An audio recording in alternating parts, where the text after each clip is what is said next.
crucial internet resource Snopes.com is raising money on GoFundMe to keep going.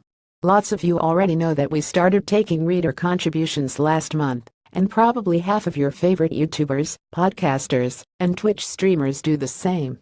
What happened to the old internet, you ask, when people didn't always have their hand in my pocket? Great question. While others worry about net neutrality, and that is a big deal, I say there is a much more imminent threat to the free, as in no-cost internet: the slow collapse of web advertising. This is actually happening much faster than any hypothetical nightmare scenario net neutrality supporters warned us of, and fears nobody we can lobby to fix it. I'm very worried that we're quickly moving toward a walled-off version of the web that works like streaming services do now.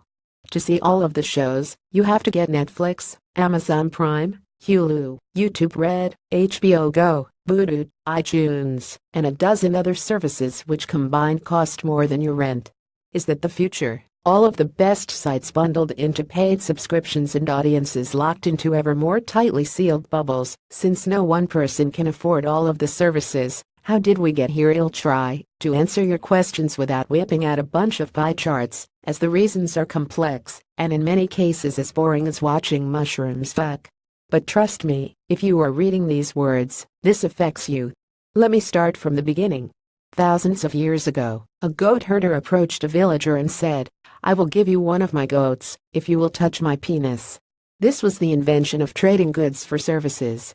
Later, it became impractical to carry an entire herd of goats when heading out for a night on the town, so instead villagers would just carry a few slips of paper that said "good for one goat."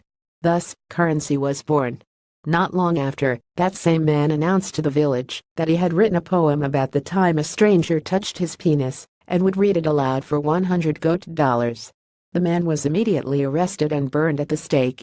Thus was born the debate over what, exactly, created content is worth. That brings us to last year, when a shitstorm hit the web publishing industry. Sites that lost money and or made cuts included HuffPo, The Guardian, Fusion, Mashable, Salon, Medium, and lots of others.